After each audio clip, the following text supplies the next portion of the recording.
Welcome back to First Person Philosophy News for our coverage of Socrates' trial in ancient Athens. Socrates recently presented his defense against two sets of charges covered in an earlier video. With me in the studio is Dr. Christopher Annandale. Are you interested in learning the jury's decision? Absolutely. We haven't had this much suspense about an outcome of a trial since the debate over whether or not to accept the Trojan horse.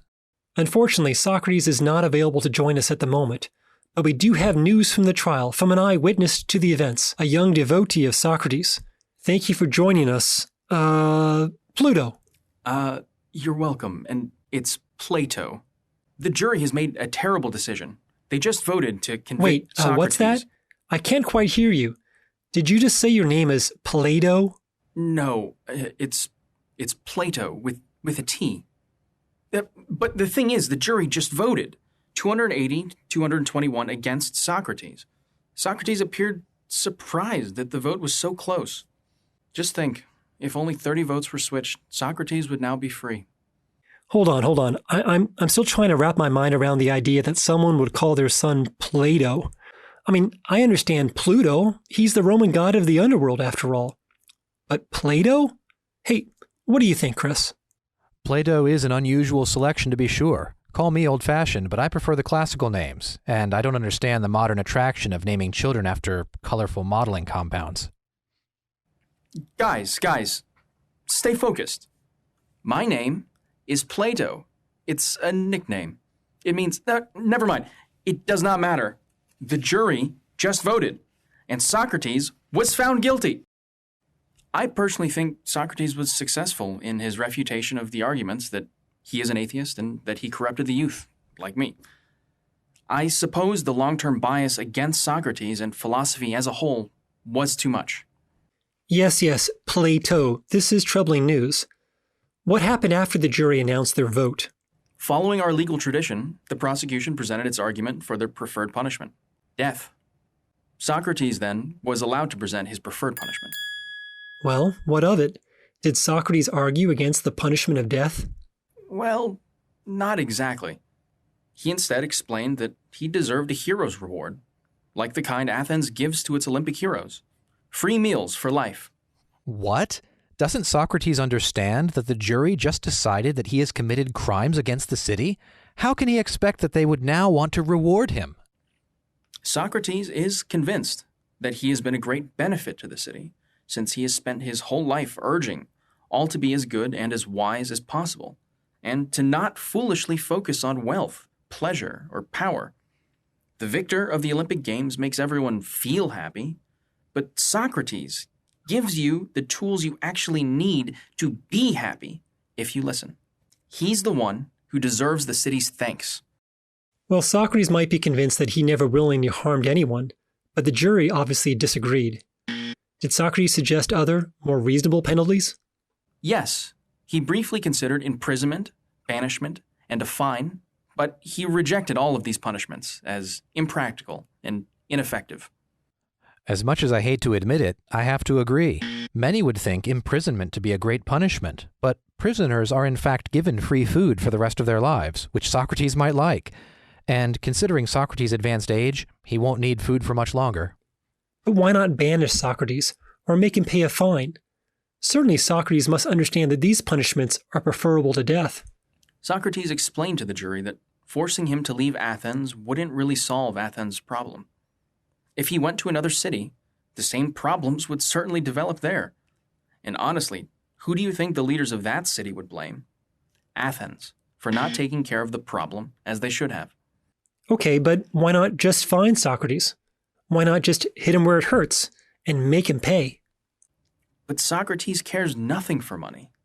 And, even more importantly, he has none to give. Socrates did offer to pay 1 mina, about $10,000 in your currency. That is a sizable fine for someone as poor as Socrates. But many others in Athens, myself included, volunteered to pay a much larger fine on his behalf. We collected pledges up to 30 mina, or over $300,000. But I fear the jury listened to Socrates and understood that he wouldn't feel the pain if we spent our money to save him. I just can't help but think this problem just goes away if Socrates agrees to just stay quiet. and to not ask so many questions of others. I'm sorry to disappoint you, but Socrates very strongly rejected that option. Instead, he repeated his earlier claim that he cannot obey the god and stay quiet. Socrates is passionate about this point. Our greatest good is to discuss virtue daily. He actually said, an unexamined life is not worth living. Now, he's not saying that non-reflective people deserve to die. Instead, he's claiming that non-reflective people aren't really living, at least not the kind of life that makes us human. I'm sorry to interrupt you, Plato, but I'm receiving word from our producer that the jury has made their announcement. They voted for the punishment of death. We are now joining live coverage of Socrates, who is making comments to the press from inside a temporary holding area.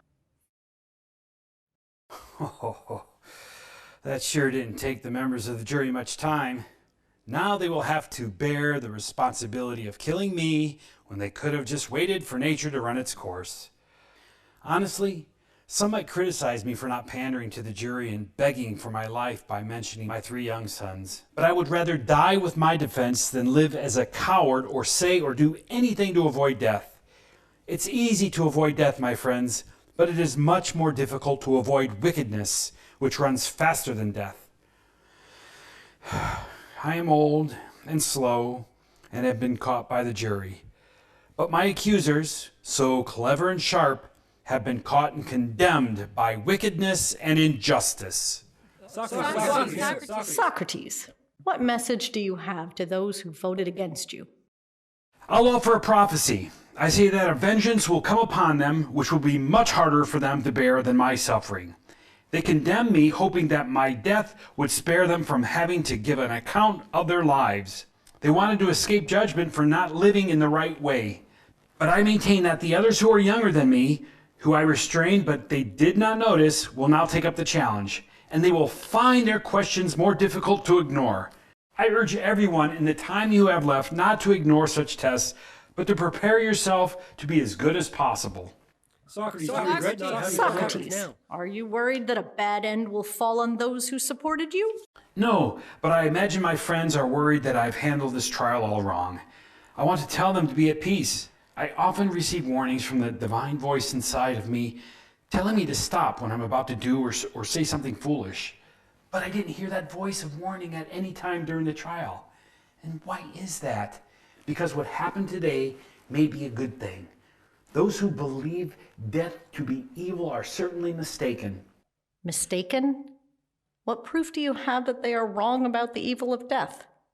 As I mentioned in the trial, death can only be one of 2 things. Either death is the end of all perception, and the dead have no awareness of anything once they die, or death is a journey. It's a journey of the soul from this place to somewhere else. If death is a lack of perception, then it is like a dreamless sleep, which is a great benefit. Why? Because the best sleep is the one in which our rest is so complete that a night goes by in an instant, without awareness or pain. Who would not prefer a very deep sleep over any day filled with toil or a night filled with restless dreams? But death can't be a good thing. Think of all the loss death brings. It must be avoided at all costs. No. If death is like a dreamless sleep, then it is a great good, since in death we will not be aware that we are dead and missing the joys of life. And if death is a journey to another place, can there be a greater blessing? There we will sit before upright judges and keep company with great people like Homer, Ajax, and Odysseus. Who would not enjoy spending their days in pleasant conversation with such people? I could spend my time examining them and learning if they are truly wise. What extraordinary happiness it would be to keep company with them. So either way, if death is like a dreamless sleep or a distant journey, it is a good thing. So what has happened today is a true blessing. A good person cannot be harmed in life or in death if they have lived their life well. So just for clarification, so you're not upset about being condemned to death? No, my good friend. I am certainly not angry with those who condemn me or those who accuse me. How can I be, since they have brought me to this good point? They tried to cause me pain, and for this, they deserve blame. But I only have one request for them. Please, when my sons grow up, I beg of you to question my sons if you think they ever care for money or anything else more than they care for virtue, or if they think they are somebody when they are nobody. Reproach them as I reproach you, if they do not care of the right things.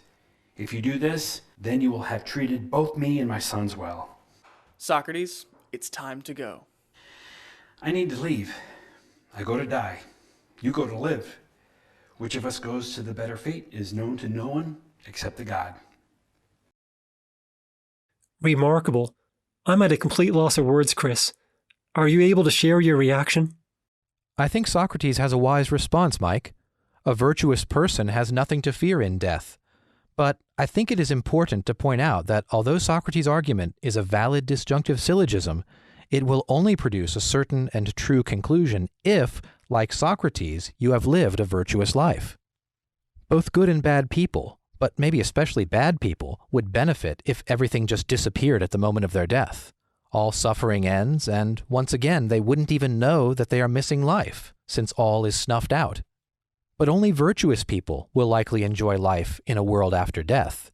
Socrates didn't directly mention the possibility, but I imagine most of us wonder what kind of life we might enjoy in the afterlife. It of course could be pleasant, as Socrates described, but the ancient Greek tradition, as well as our Judeo-Christian tradition, speaks of another kind of afterlife, which is filled with suffering that does not end. A life in some kind of hell sounds very much like a bad thing, and so the idea of death would reasonably terrify all unjust people. As a result, Socrates' argument about death doesn't work for all, but only for the good.